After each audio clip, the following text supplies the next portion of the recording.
Padre, del Hijo y del Espíritu Santo. Amén. Tomado del Evangelio de San Mateo, capítulo 12, versículos del 46 al 50. En aquel tiempo Jesús estaba hablando a la muchedumbre cuando su madre y sus parientes se acercaron y trataban de hablar con él. Alguien les dijo entonces a Jesús: oye, ahí afuera está tu madre y tus hermanos y quieren hablar contigo.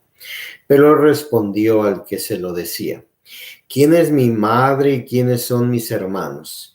Y señalando con la mano a sus discípulos dijo: estos son mi madre y mis hermanos, pues todo el que cumple la voluntad de mi Padre que está en los cielos, ese es mi hermano, mi hermana y mi madre. Palabra del Señor. ¿Cómo vivimos nuestra relación con Jesucristo y con nuestra comunidad? Somos una gran familia de Dios.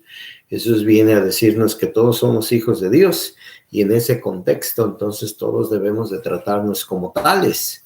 Debe de romperse las barreras y los estereotipos en las cuales la segregación de las personas es muy marcada en muchas sociedades, en muchos lugares, especialmente la gente pudiente, los ricos y los pobres, ¿verdad? Donde el color de la raza determina el trato, el idioma que hables determina el trato, el nivel de formación escolar determina el trato, tu religión determina el trato. Jesús viene a decirnos que esto se rompe. Eso no es lo que verdaderamente nos lleva a conocer a la Santísima Trinidad, que es la perfecta familia. Recordemos que el pueblo hebreo, el pueblo elegido de Dios, se llegó a tener tanto orgullo en sí mismo, y tienen un orgullo muy grande, y es un orgullo en un sentido válido. Son un pueblo elegido de Dios. Pero el hecho de ser elegido no es elegido porque es mejor ellos que ellos. Simplemente Dios así lo dispuso, que el pueblo hebreo fuera su pueblo elegido. Y no puedes decirle a Dios: no te enojes, hermano, dice por ahí Jesús, ¿por qué te enojas? Porque soy bueno. ¿Te vas a enojar conmigo porque yo hago de mi dinero lo que yo quiero?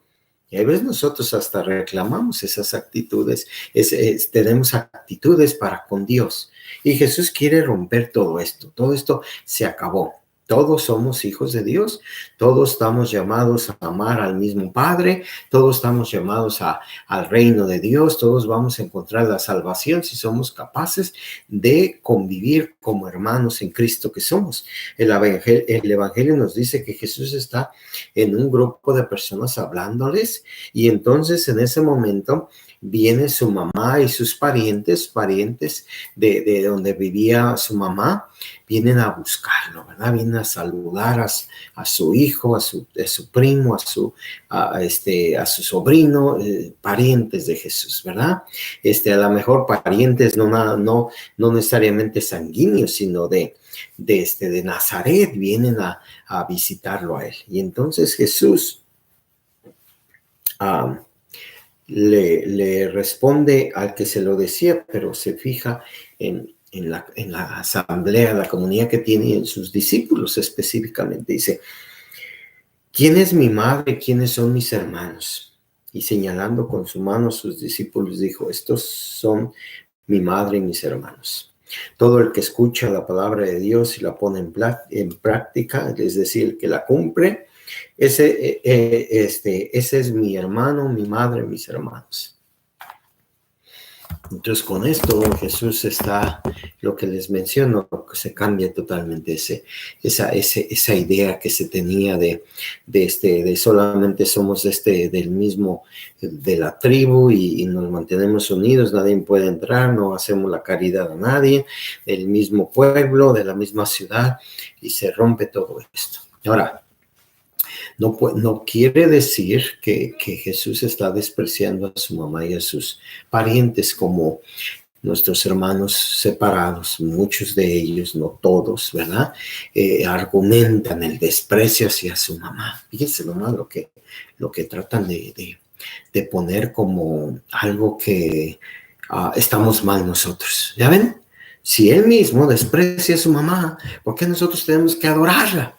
Que ellos dicen que nosotros adoramos a María, que eso tampoco es cierto. Son una de sus múltiples mentiras que tienen ellos construidas para justificarse que están fuera de la iglesia que Cristo fundó. Siempre tenemos que buscar una justificación para las cosas que hacemos a nuestra manera. Lo único que Jesús quiere establecer es que las relaciones espirituales, las relaciones que nos unen a hacer la voluntad de Dios, son más grandes que las relaciones carnales. Eso es todo lo que quiere Jesús, pero en ningún momento está despreciando la relación consanguínea. Jamás. No se puede despreciar. ¿Cómo se va a despreciar? Él es tanto como decir que desprecia a Dios, porque es de hijo de Dios, ¿verdad? No, no. Simplemente lo que Jesús quiere que nosotros tengamos en nuestra mente, que hay una nueva orden en las comunidades, una nueva forma de vernos. ¿Y quién es mi hermano y quién es mi hermana? El que escucha la palabra de Dios la pone en práctica. Eso es todo. Y si no escucha la palabra de Dios y no me la pone en práctica, no es mi hermano, no es mi hermana. Eso no me preguntes a mí, pregúntale a mi papá, Dios. ¿Me entienden? No, yo no puedo hablar. Jesús está tratando de decir que si nosotros hacemos la voluntad de Dios, somos su hermano, somos su hermana, somos su mamá. Eso es todo lo que quiere decir. Las personas que insisten en rechazar a Dios, en hacer su voluntad, yo creo que Dios tiene un nombre especial, pero nosotros no tenemos por qué juzgar a las personas que rechazan la palabra de Dios y ponerla en práctica. Jamás vamos a hacer eso, porque tampoco quiere decir eso. Ni quiere decir que rechaza a su mamá, y tampoco quiere decir que los que no escuchan la palabra de Dios y no la ponen en práctica, lo rechaza también. Lo único que dice es que sus hermanos de él son los que escuchan su palabra de Dios y la ponen en práctica. Yo quiero ser uno de ellos y tú también quieres ser uno de ellos. Y unidos en María y Jesús y José y los discípulos, todos somos hermanos en Cristo. Es la familia cristiana, la gran familia de Dios, que eso es lo más importante. Y si podemos decir, si alguien quiere decir algo sobre María, yo siempre les pregunto, ¿me podrían decir ustedes, las personas que rechazan a María, las personas que siempre tratan de minimizar lo que ella hizo, quién es la primer discípula de Jesús y quién es la que escuchó la palabra de Dios y la puso en práctica primero que todos? Estoy hablando de la venida del Mesías. ¿Quién es? Sino María. Que el Señor les bendiga, el Padre, el Hijo y el Espíritu Santo. Amén.